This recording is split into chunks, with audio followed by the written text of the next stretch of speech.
मध्ये आपल्याला विचार करावा लागेल आणि खरोखर आपल्याला महाराष्ट्राचं काही आपण योगदान देऊ इच्छितो का महाराष्ट्राचं आम्ही काही देणं लागतो तर ह्या महाराष्ट्रातल्या गुजराती लॉबीच्या विरुद्ध आम्हाला सगळ्यांना एकत्र यावं लागेल। आता तुम्हाला असं वाटतं का कारण की किमान राज ठाकरे उद्धव ठाकरे यांनी एकत्र तुम्ही गुजराती हा विषय करतात म्हणून मराठी माणसामध्ये फूट पाडण्याचं काम यापुढे कोणीही करू नये। मराठी माणूस आम्हाला माफ करणार नाही। मराठी माणसांच्यासाठी मग प्रकाश आंबेडकर जे असतील प्रकाश आंबेडकरांना मानणारा वर्गही मराठीच आहे ना। ठीक आहे, महाराष्ट्रामध्ये कोणी बाहेरचे लोक येऊन त्यांना मतदान करणार नाही। प्रत्येकानं मग काँग्रेसला असेल राष्ट्रवादी काँग्रेसला मानणारा वर्ग हा मराठीच आहे। अनेक ठिकाणी असं लक्षात आलंय मनसेला मानणारा वर्ग हा मराठी आहे। आम्हाला सगळ्यांना भविष्यामध्ये महाराष्ट्र वाचवण्यासाठी खूप गांभीर्यानं पावलं टाकावी लागतील।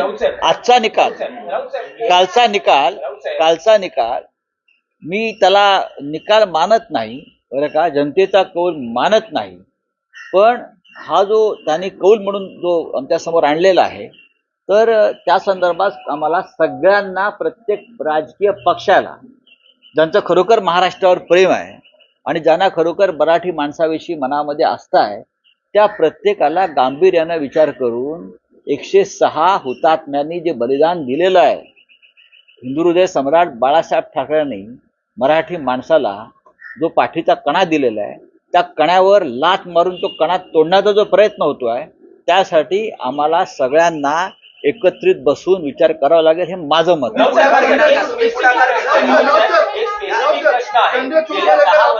गेल्या 10 वर्षात ठाकरे लिगसीला म्हणजे 2014 पासून उतरती कळा लागलेली दिसते। एकूण या ठाकरे बघितलं तर असं वाटतं का या निकालांमधून यापूर्वी ठाकरे बंधूंनी एकत्र येणं आता गरजेचं आहे? बघा, नरेंद्र मोदी आणि अमित शहा यांचं जी पावलं पडतायत ती पहिल्यापासून महाराष्ट्रामध्ये बाळासाहेब ठाकरे त्यांची शिवसेना ही राहूच नये, त्यानंतर माननीय शरद पवार आणि त्यांचा राष्ट्रवादी काँग्रेस पक्ष राहू नये, हे दोन्ही पक्ष कायम महाराष्ट्राच्या स्वाभिमानाशी कधीही तडजोड न करणारे पक्ष आहेत। बघा, वैचारिक मतभेद असतात, आम्ही कोणत्या भूमिका घेतल्या नाही घेतल्या याच्यावर नाही, पण हे दोन पक्ष म्हणजे महाराष्ट्राचे पाटकण आहेत। महाराष्ट्राच्या अस्मितेचे हे दोन पक्ष सतत लढणारे पक्ष आहेत। त्याच्यामुळे या दोन पक्षांना संपवायचंच, त्यांना राजकारणात ठेवायचंच नाही, यासाठी केलेली कारस्थानं आता उघड झालेली आहेत।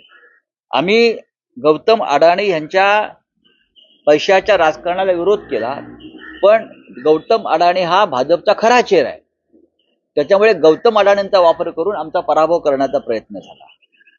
अमेरिकेमध्ये अटक वॉरंट निघतात अडाणींना, महाराष्ट्रामध्ये अडाणींचा पक्ष विजयी व्हावा किंवा अडाणींची भूमिका विजयी व्हावी, मग धारावी असेल मुंबईचे भूखंडाचा जो विषय आहे तो, म्हणजे ते दाखवतायत की महाराष्ट्रामध्ये अडाणीला पाठिंबा आहे।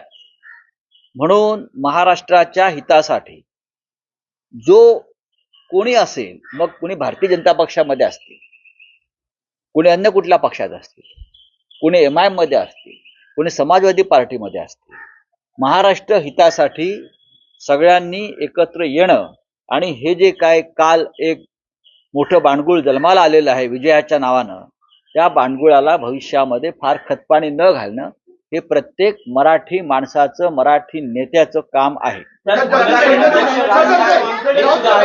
का असू नयेत, त्यांनी अशा प्रकारची भूमिका